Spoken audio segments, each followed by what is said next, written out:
오늘은 죄와 죄인 그리고 대속제물과 화목이라는 제목으로 말씀을 증거하겠습니다. 성경에 보면 죄라는 것이 있습니다.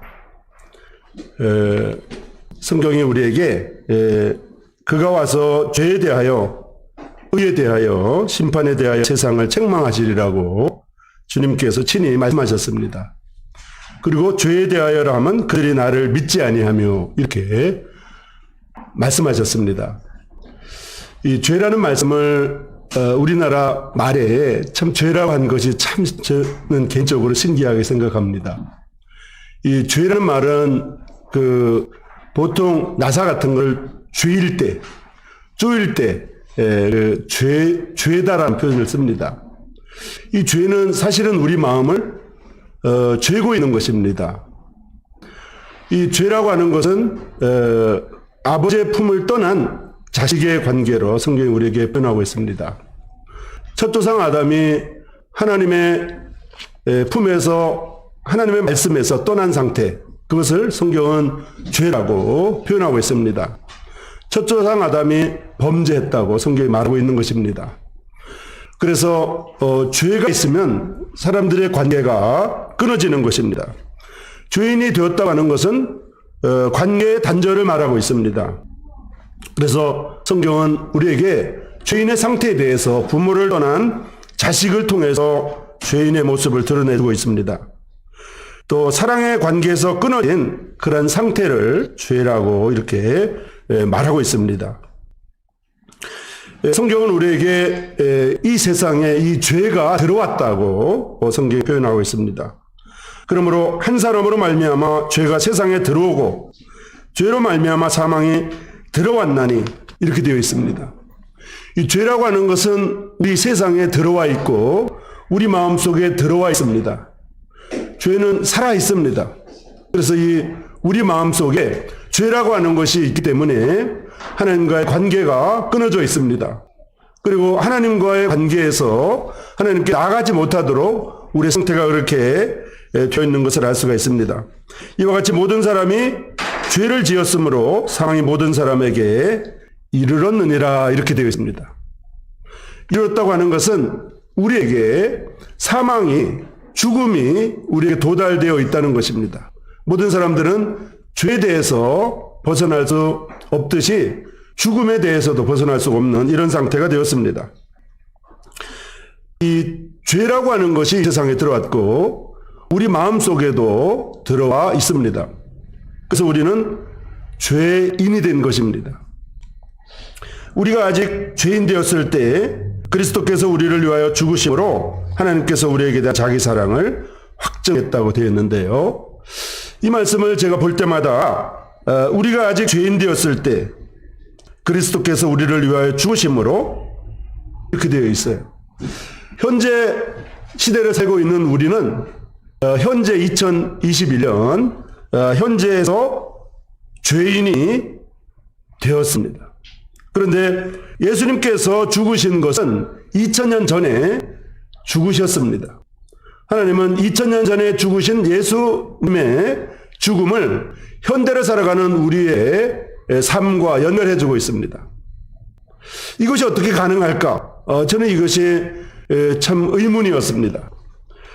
왜냐하면 우리가 살아갈 때 10년이 지나고 20년이 지나도 사람들의 얼굴을 알지 못하고 기억하지 못합니다. 그리고 2000년이나 지났으면 우리와 전혀 상관없는 것이라고 우리가 생각할 수가 있고요. 실제로 상관이 없는 경우가 많습니다.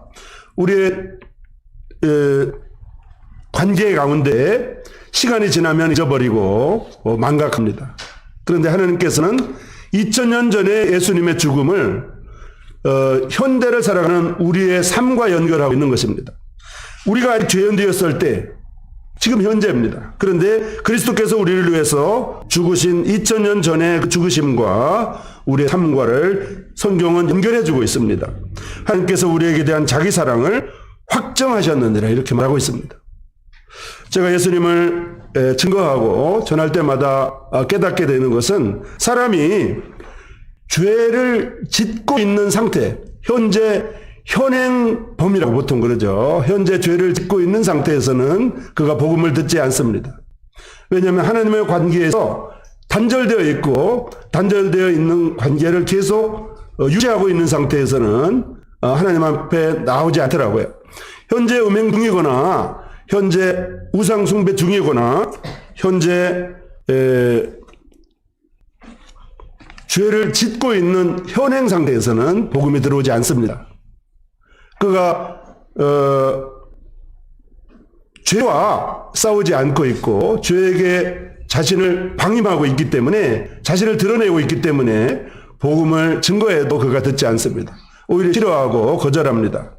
그러나 이 죄에 대해서 우리가 자신을 살펴보고 자신이 죄인인 것을 깨닫게 될 때 바로 예수님이 보인다고 이렇게 생각됩니다. 예수님을 볼 수 있다고 이렇게 생각되어집니다.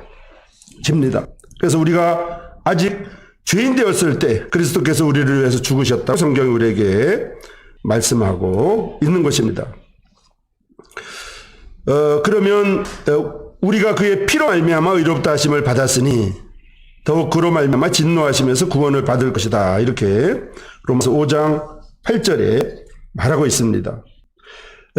곧 우리가 원수 되었을 때, 원수라고 하는 것은 관계가 끊어졌을 뿐만 아니라 관계가 끊어진 상태를 유지하고 있는 상태를 말합니다. 이 원수된 상태가 바로 하나님을 멀리 떠난 인생들의 모습입니다. 하나님을 모른다고 하지만은 실제 상태는 하나님과 원수지간으로 지내고 있는 것입니다. 하나님이 없다고 얘기하지만 사실은 본인은 하나님과 원수지간으로 계속 지내려고 하는 것입니다. 근데 그의 아들의 죽으심으로 말미암아 하나님과 화목하게 되었은즉 화목된 자로서는 더 그의 살으심으로 인하여 구원을 받을 것이다. 이렇게 말하고 있죠. 그뿐 아니라 이제 우리로 화목하게 하신 예수님으로 말미암아 하나님 아들에서 즐거워한다고 되어 있습니다. 로마서 5장은 우리에게 단정적으로 말하고 있습니다. 예수님과 화목된 자는 즐거워한다고 단정적으로 말하고 있습니다. 자, 지금까지 말씀드린 이 내용을 제가 성경에 나와 있는 예시를 중심으로 제가 말씀을 드리겠습니다. 민수기 21장에 보면 이런 말씀이 있습니다. 이스라엘 백성들은 이제 하나님의 선택한 백성들이었습니다. 이스라엘 백성들을 하나님께서 호르산에서 출발하여 홍해길을 따라 에돔 땅을 우회하려 하였다가 길로 인하여 백성의 마음이 상하니라 이렇게 되어 있어요. 자, 구약에 보면 하나님께서 이스라엘 백성들을 이집트에서 건져내셔서 가나안으로 인도하시는 사건이 나옵니다. 그런데 지도에 보면 이집트라고 하는 나라에서 지금 현재 있는 이스라엘 땅, 당시에 가나안 땅으로 인도하는 길은 아주 멀지 않습니다. 직선 코스로 지중해 연안을 지나서 연안으로 가면 굉장히 가까운데 하나님은 그 길로 가게 하지 아니하시고 오히려 지중해 쪽으로 지나가게 하지 않고 홍해 쪽으로 건너가게 했습니다. 홍해 쪽으로 가면 현재 아라비아 반도가 있는 지역으로 가는데 삥 둘러서 갑니다. 하나님은 우리에게 직선 코스로 가지 않게 하실 때가 많습니다. 하나님은 우리에게 각각 맞는 삶을 살도록 하기 위해서 각각 분량에 맞도록 살기 위해서 직선 코스로 가게 하지 않습니다. 사람들이 생각하는 성공의 코스로 때때로 가지 않게 하고 때때로 실패를 맛보게 하고 때때로 어려움을 겪게도 하지만 결론적으로 보면 하나님께서 우리의 삶에 합당하게 인도하셨다. 이런 결론을 내리도록 하나님이 하시는 것을 볼 수가 있습니다. 백성이 호르산에서 출발하여 홍해길을 따라 에돔 땅을 우회하려 하였다가 이렇게 돼 있어요. 여기 보면 호르산이라고 하는 것은 성경에 시내산을 말합니다. 시내산을 다른 말로 호르산이라고도 하는데요. 이 호르산에서 이제 출발해요. 홍해길을 따라 에돔 땅을 우회하려 했습니다. 그런데 이때 백성의 마음이 상했어요.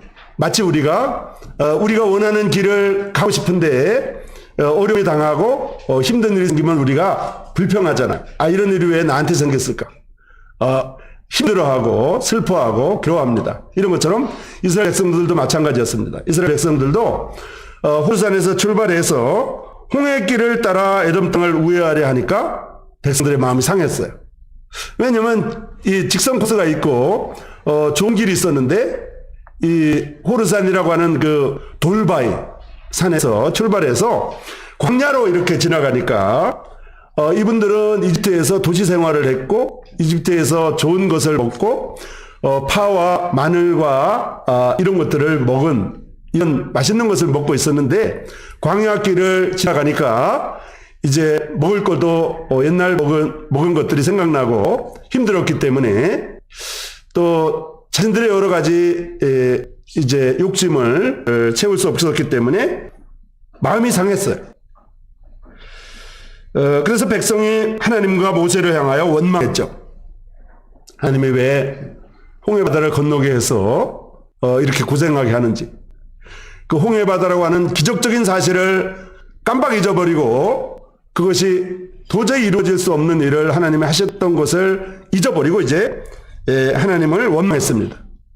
그 하나님의 말씀을 인도하고 하나님의 길을 인도하던 모세까지도 이제 원망하기 시작했습니다. 어찌하여 우리를 애굽에서 인도해내서 이 광야에서 죽게 하는가? 이곳에는 먹을 것도 없고 물도 없다. 사실 먹을 것이 없고 물이 없었지만 하나님께서 반석을 깨뜨려서 물을 주고 하늘에서 만나와 메추라기를 줬거든요. 그런데 먹을 것도 없고 물도 없다. 그래서 우리 마음이 이 하찮은 음식을 싫어하노라 이렇게 말하고 있습니다. 우리는 생각할 때 삶을 살아갈 때 여러 가지 우리의 삶의 모습을 통해서 우리의 삶이 하찮다고 생각할 때가 많고 우리가 갖고 있는 것이 하찮다고 생각할 때가 많습니다. 그렇지만 우리에게 받게 합당하게 하나님이 인도하시는 것을 결론적으로 보면 알 수 있는데 이스라엘 백성들 마음도 우리와 똑같았습니다. 여호와께서 불뱀들을 백성 중에 보내어 백성을 물게 하셨습니다. 뱀이 사람을 문다고 우리가 생각하지만은 뱀 중에 대부분의 뱀들은 사람을 물지 않습니다. 그래서 뱀들을 이렇게 키우는 사람도 많고 뱀들과 같이 사는 사람들이 많습니다. 뱀 중에 불뱀만 사람들을 무는 것입니다. 여러분 개미가 있습니다. 개미가 사람들이 개미를 무서워하는 사람들이 혹 있습니다만은 대부분 무서워하지 않습니다. 개미를 보면 이렇게 잡죠. 그런데 개미 중에 사람을 물고 사람에게 이 독성을 나타내는 뱀이 있습니다. 그걸 불개미라고 하거든요. 불개미. 이런 것처럼 뱀 중에 사람을 무는 뱀을 불뱀이라고 합니다. 이제 보통 이제 독사라고도 하지만은 성경은 우리에게 불뱀이라고 이렇게 말하고 있습니다. 그래서 불뱀들이 백성 중에 나타나서 백성을 물었습니다. 뱀들은 눈이 보이지가 않습니다. 뱀들은 사람들처럼 눈이 보이지 않고 뱀에게는 특수한 기관이 있습니다.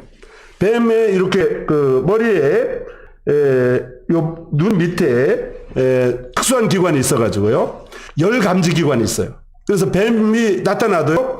사람이 가만히 있으면 뱀이 절대로 물지 않습니다. 왜냐하면 이 뱀이 저를 보지 못하기 때문에. 그런데 제가 뱀이 무서워가지고 움직이는 순간, 뛰어가는 순간 이 뱀이 저를 그 모든 동물에게 없는 그 기관을 통해서 제가 움직이는 것을 감지합니다. 그래서 정확하게 저를 쫓아오면서 물어요. 사람이 도망가는데 뱀이 물면 어디를 물까요? 도망가고 있기 때문에 발 뒤꿈치를 물 수밖에 없고요.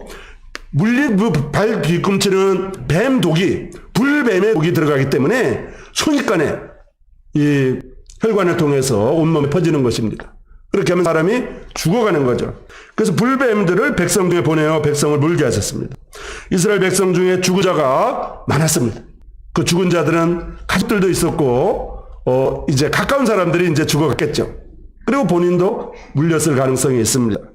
백성이 모세에게 대해 이르러 말하되 우리가 여호와와 당신을 향하여 원망함으로 범죄하였사오니. 백성들이 이제 범죄했다는 것을 알게 되었습니다. 죄를 지었구나. 하나님이 우리를 사랑했었는데 이제 하나님과 우리의 관계가 끊어졌구나.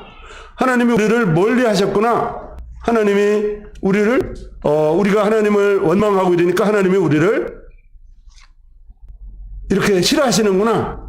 하나님과 우리 사이가 이렇게 원수지간이 되었구나. 이런 것을 깨달았겠죠. 그래서 이제 이것을 회복하기 위해서 여호와와 당신을 향하여 원망함으로 범죄했다고 이렇게 고백하고 있습니다.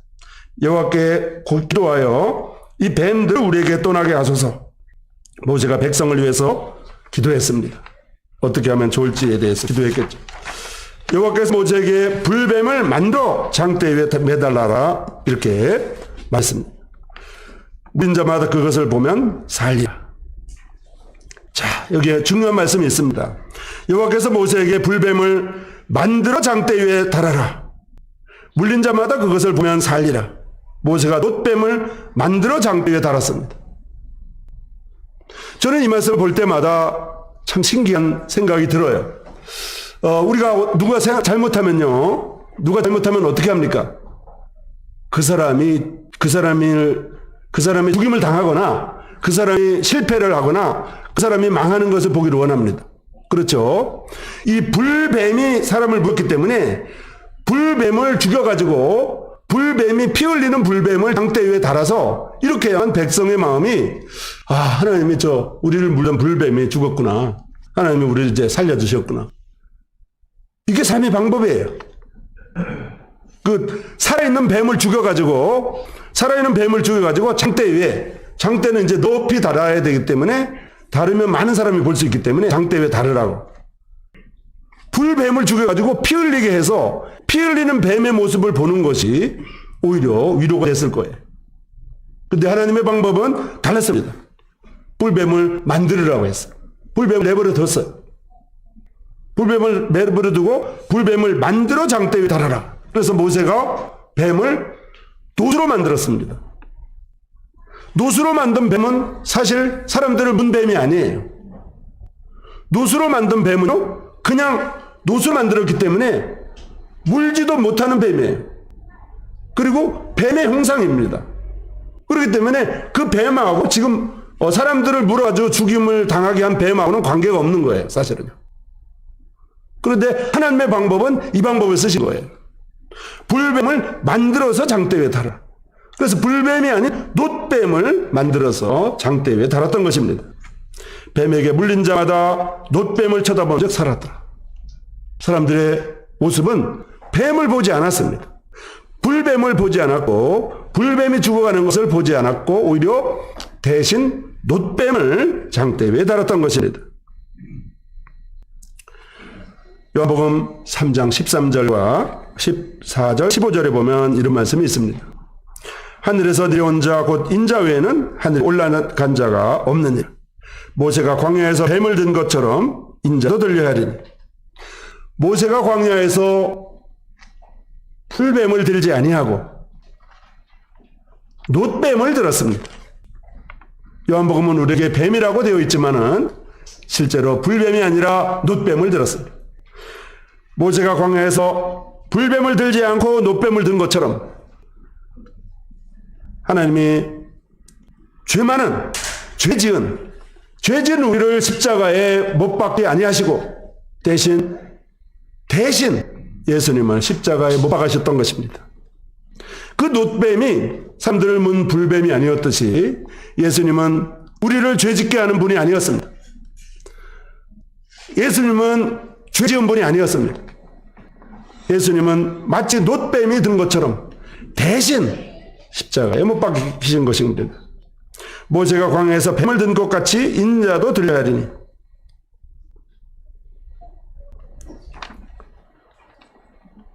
믿음은 관계로의 나감입니다. 그리고 관계로의 접근이고 그래서 관계를 회복하는 것입니다. 성경은 우리에게 주님은 내려오시고 우리는 올라가는 방법을 제시한 것입니다. 하나님과 원수지간이었던 하나님과 인간들의 관계가 회복시키기 위해서 하나님의 아드님은 이 땅에 내려오셨습니다. 그리고 원수지간했던 우리는 이제 이 땅에서 지옥에 내려가지 아니하고 천국에 올라갈 수 있도록 하나님이 방법을 제시하신 것입니다. 마치 구약시대에 하나님께서 불뱀을 죽이지 아니하시고 놋뱀을 들어서 살리신 것처럼 오늘날 하나님께서 우리 자신을 십자가에 못 박는 이러한 죄의 형벌을 우리가 책임지는 이러한 방법을 쓰지 아니하시고 하나님의 아드님이 대신 십자가에 못 박히는 이 대속의 방법을 사용하신 것입니다. 그가 찔림은 우리의 허물을 인하며 그가 상함은 우리의 죄악을 인함이라고 말하고 있습니다. 예수님이 찔리신 것은 우리의 허물 때문이었습니다. 그가 상함은 우리의 죄악 때문이었습니다. 구약시대 때 놋뱀이 든 것은 불뱀에 달린 사람들을 위한 것이었어요. 불뱀에 물린 이스라엘 백성들을 위함이었어요. 그리고 그 놋뱀이 장대 위에 달린 것은 그 불뱀에 물려서 죽어가는 이스라엘 백성들에게 살 수 있는 방법을 제시해 줬던 것입니다. 이와 같이 오늘날에도 주님은 이 땅에 우리를 살리려고 내려오셨고요. 십자가의 높이 장대 위에 달린 놋뱀처럼 들리셨습니다. 그 은혜로 우리는 이제 올라가게 되었습니다.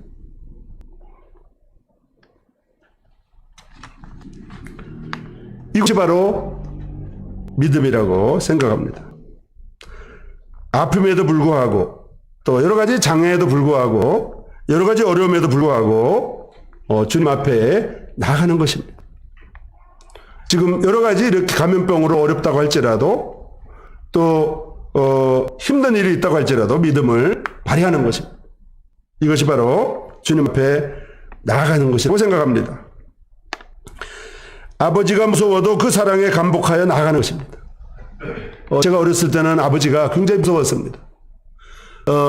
가끔 이제 아버지가 무섭게 하시는 모습을 통해서 저와 제 남동생이 두 형제가 살았는데 가끔 집에서 구석에서 이렇게 떨고 있으면 어머니가 하시는 말씀이 이런 말씀을 했습니다. 아버지라고. 그 말씀이 잊어버리지 않습니다. 아버지가 아무리 무서워도 그 사랑에 감복해서 우리가 나아갑니다. 이것이 관계의 회복입니다.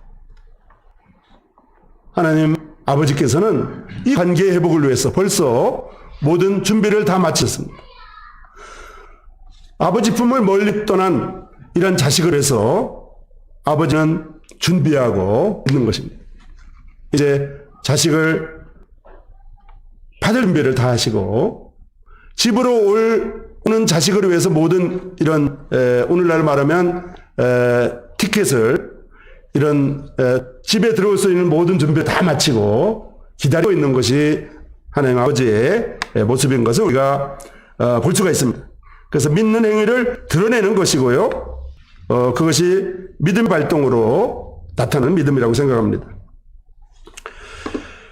이스라엘 백성들은 이 놋뱀을 가져다가 우상을 삼아 섬겼습니다.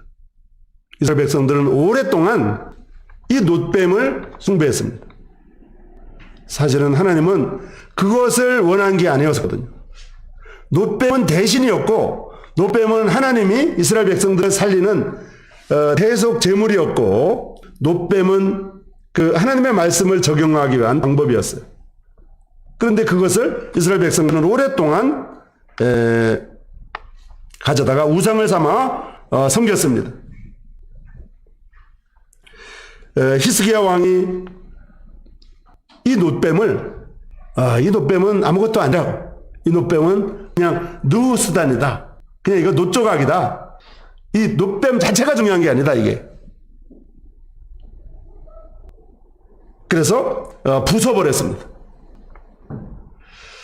이스라엘 백성들이 시내산에서 십계명을 이렇게 받았었죠. 그런데 모세가 십계명을 가지고 돌판을 가지고 내려오니까 이스라엘 백성들이 그 금송아지를 만들어서 우상을 섬기고 있었어요.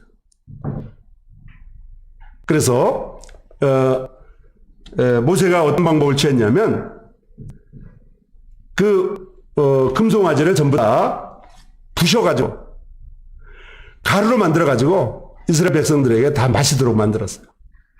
그 아무것도 아니라고 가르쳐주려고. 놋뱀이 중요한 것이 아니고 살아계신 하나님의 말씀이 중요하고 살아계신 하나님의 사랑을 우리 깨닫도록 하기 위해서 놋뱀이라는 처방을 하셨듯이 2000년 전에 십자가에 돌아가신 예수님의 사랑, 하나님의 사랑을 우리가 받아 하나님께 나아가는 것이 하나님의 의도이고 하나님의 목적입니다. 그 십자가를 가지고 이렇게 우상화한다든지 이렇게 하는 것이 하나님의 방법이 아니었던 것을 알 수가 있습니다. 그래서 히스기야 왕은 여러 이런 우상들을 제거하면서 놋뱀도 부셔버리는 이런 일을 했습니다.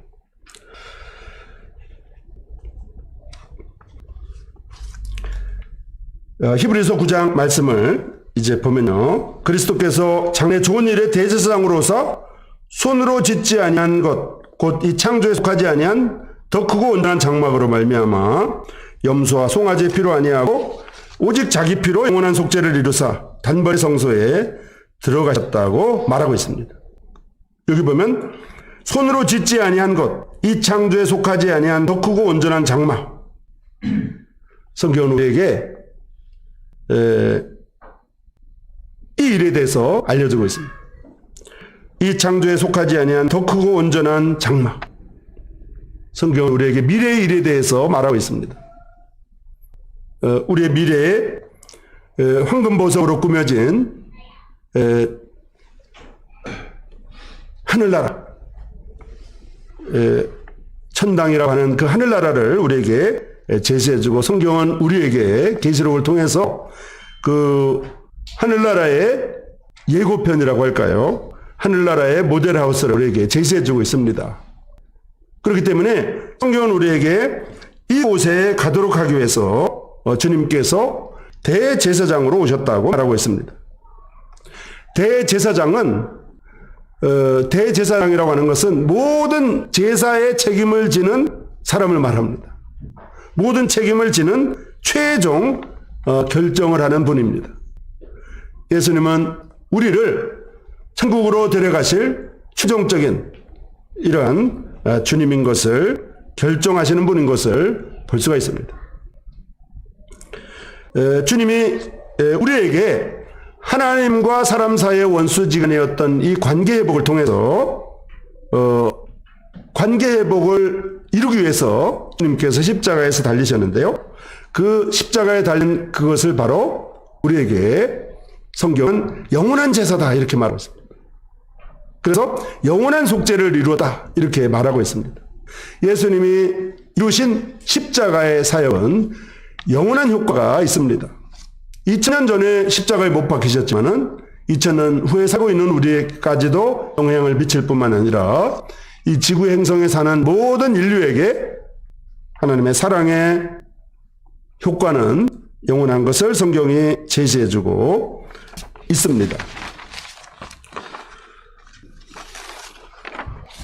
주님이 찔린 것은 우리의 허물을 인함이고 그분께서 상하신 것은 우리의 죄악 때문이라고 말하고 있습니다. 이 말씀을 성경이 우리에게 제시해 줄 뿐만 아니라 성경은 우리에게 이것을 단정해 주고 있습니다. 주님이 찔리신 것은 2000년 전이지만 우리가 죄로 말미암아 허물과 죄가 있는 우리는 현재 2000년 후에 살고 있습니다. 그가 찔린 것은 우리의 허물을 인함이라고 성경이 동일시해 주고 있습니다. 그가 상한 것은 우리의 죄악을 인함이라고 말하고 있습니다.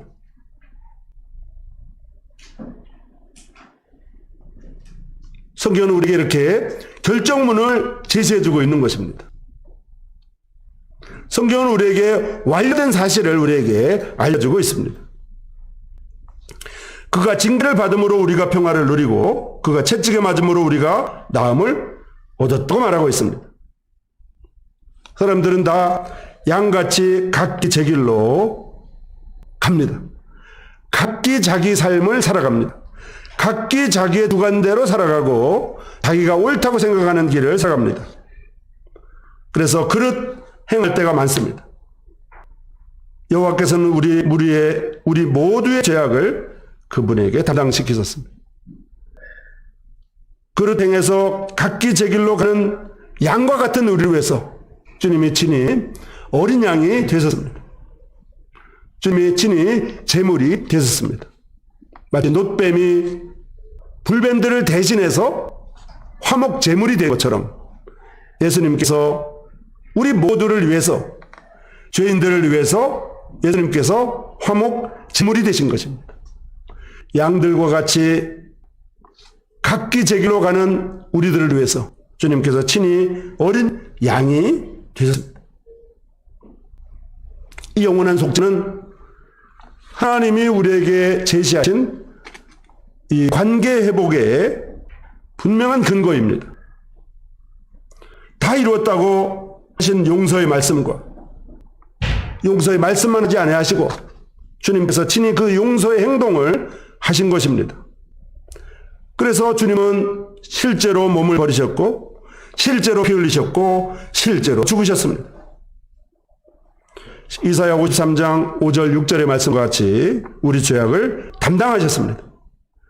그러기 위해서 찔리셨습니다. 자, 관계 회복을 위해서는 어떻게 해야 됩니까? 관계 회복을 위해서는 들어가야 됩니다. 그리고 들어야 됩니다. 오랫동안 공직 생활을 제가 하면서 공무원들에게 친절 교육을 합니다. 친절 교육을 할 때 뭐라고 하냐면 민원인들이 들어오면 일단 들으라고 합니다. 민원인들은 어떤 민원을 제시할 때 그 민원이 해결되기를 원하는 것보다도 오히려 그 민원 사실을 공무원들이 들어주기만 하면 해결되는 경우가 50% 이상입니다. 그래서 어떤 사람들이 민원인들이 들어와 가지고 항의를 하면 가만히 답변하지 않고 그렇군요. 그래서 얼마나 애석합니까? 그래서 마음이 아프시군요. 뭐 그런 나쁜 사람이 있어요. 그 잘못했네요. 이렇게만 해도 마음이 풀려서 해결되는 경우가 많아요. 더군다나 민원을 가지고 오는 분들은 대부분 가난하고 병들고 힘들고 어려운 사람들입니다. 그래서 그런 사람들의 말을 들어주는 것만 해도 됩니다. 하나님과 우리와의 관계가 회복되려면 들어야만 됩니다. 하나님의 말씀을 들어봐야 됩니다. 말씀이 내게 가까워 내 입에 있으며 내 마음에 있다 했으니 우리가 전파하는 믿음의 말씀이라. 우리가 하나님의 말씀을 들어야 됩니다. 믿음은 들음에서 나오고 들음은 그리스도의 말씀으로 말미암았다고 되었습니다. 하나님과 관계 회복을 위해서는 먼저 들어야 됩니다. 하나님의 말씀을 들어야 됩니다.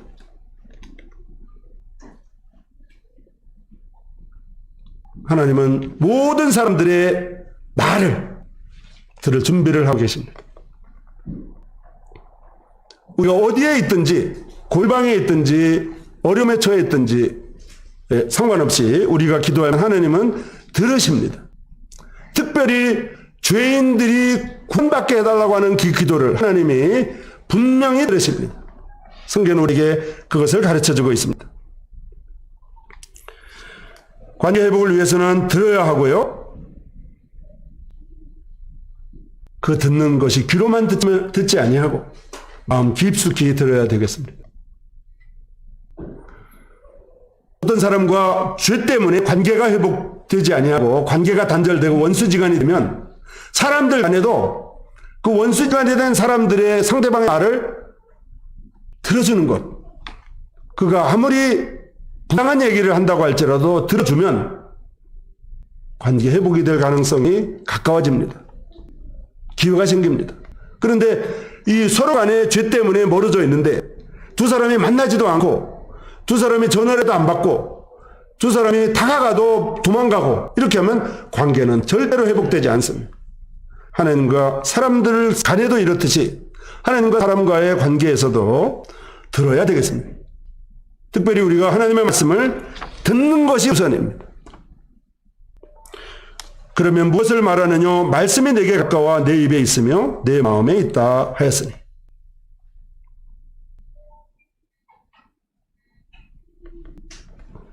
듣는 중에 우리의 마음이 녹고 듣는 중에 해결책이 나옵니다. 그 해결책에 의해서 문제가 해결됩니다. 사실 해결책은 이미 제시되었습니다. 해결책은 이미 2000년 전에 이루어져 있습니다. 그런데도 불구하고 사람들은 그 해결책을 듣기를 거부하기 때문에 그 해결책이 무엇인지도 모르고 단순히 거절하는 것입니다. 이유도 없이.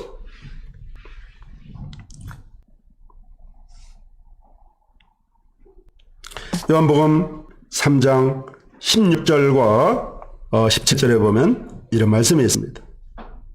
하나님이 세상을 이처럼 사랑하사 독생자를 주셨으니 이는 저를 믿는 자마다 이는 그를 믿는 자마다 멸망하지 않고 영생을 얻게 하려 하심이라 이렇게 되어 있습니다.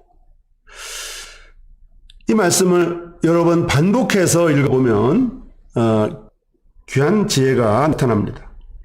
영생을 얻게 하시고 구원을 얻게 하셨다고 말하고 있습니다.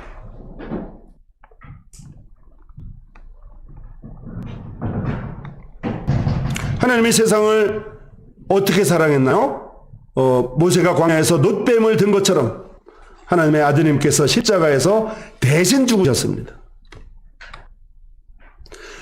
모세가 광야에서 불뱀을 들지 아니하고 사람들을 물었던 그 불뱀을 피 흘리게 해서 들어가지고 피 흘리게 하지 아니하고 놋뱀을 대신 든 것처럼 오늘날 하나님께서 죄 지은 우리를 십자가에 달리게 해서 피 흘리게 하지 아니하고 관계없는 예수님이 대신 십자가에 달림으로 대속 제물이 되신 거더라.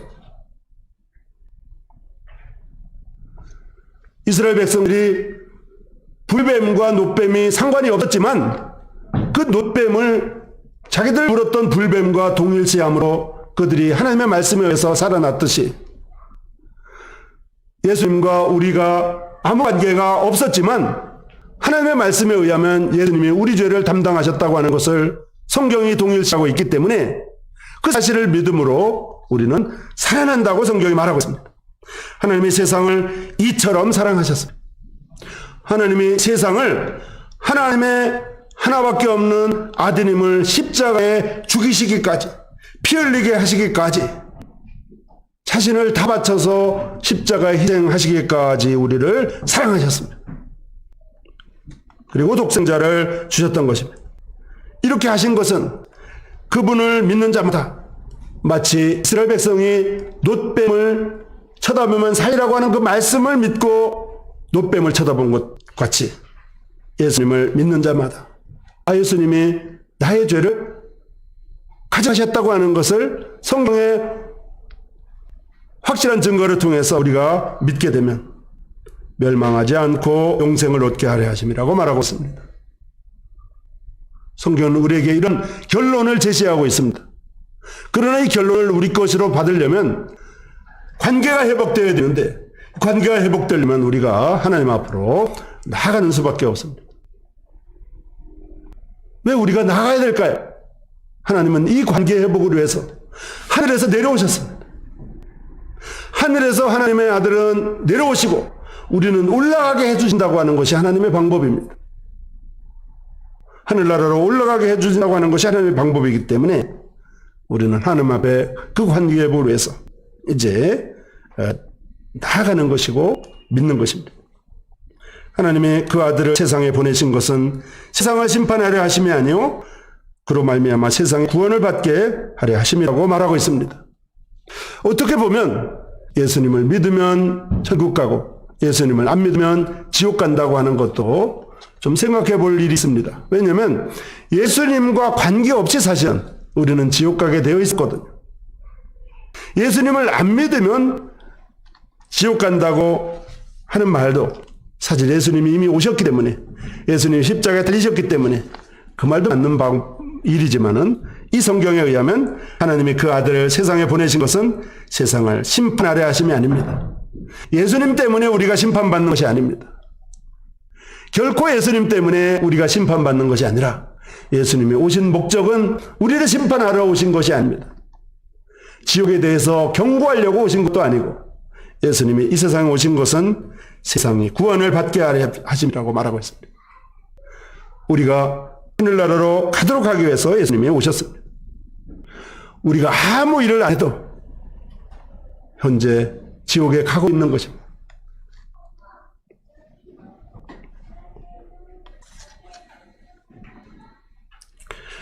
성경은 우리에게 이렇게 약속하고 있습니다. 하나님이 세상을 이처럼 사랑하사 독생자를 주셨으니 이는 저를 믿는 자마다 멸망하지 않고 영생을 얻게 하려 하심이라고 말하고 있습니다.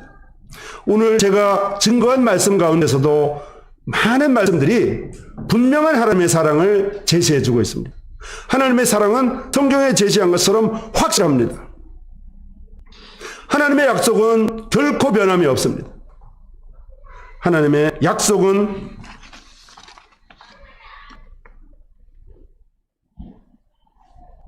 우리가 죄인 되었을 때 그리스도께서 우리를 위해서 죽으심으로 하나님께서 우리에게 대한 사랑을 확증했다고 되어 있고, 하나님의 약속은 분명히 우리의 죄가 다 해결됐다고 제시해주고 있습니다. 근데 사람들은 왜 이 하나님의 약속을 받지 못할까요? 관계 회복을 위해서 우리가 나아지지 않기 때문입니다. 관계 회복을 위해서 우리가 듣지 않기 때문입니다. 우리가 단순히 거절하기 때문이고, 우리가 나아가기만 하면, 우리가 믿기만 하면 하나님과의 관계가 회복된다고 성경은 우리에게 말씀해주고 있습니다.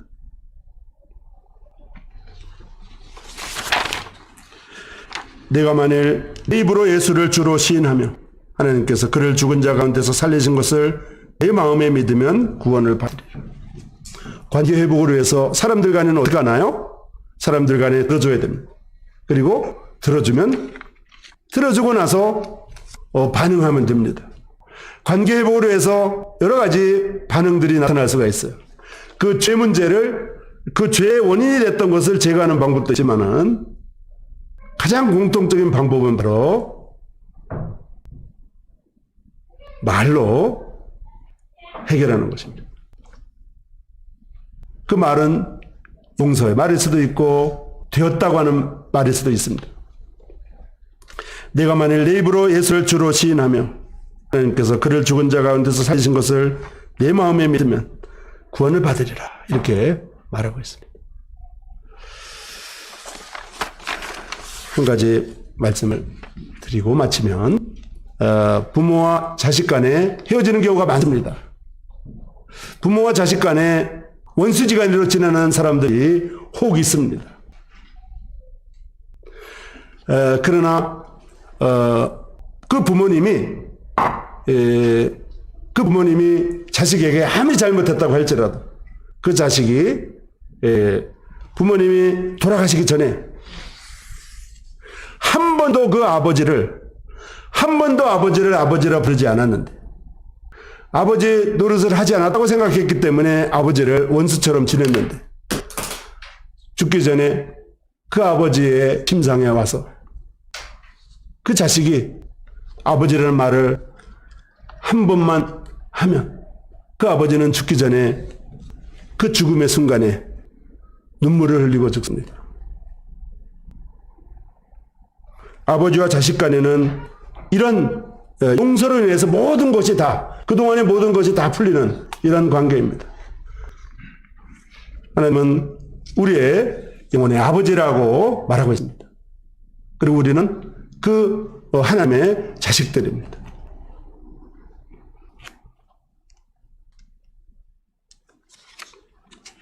하나님께서 인생들을 너무나 사랑하셔서 하나님의 하나밖에 없는 독생자를, 예수님을 보내주셨고, 그 독생자를 통해서 우리에게 하나님의 확실한 사랑을 증거해 주셨습니다.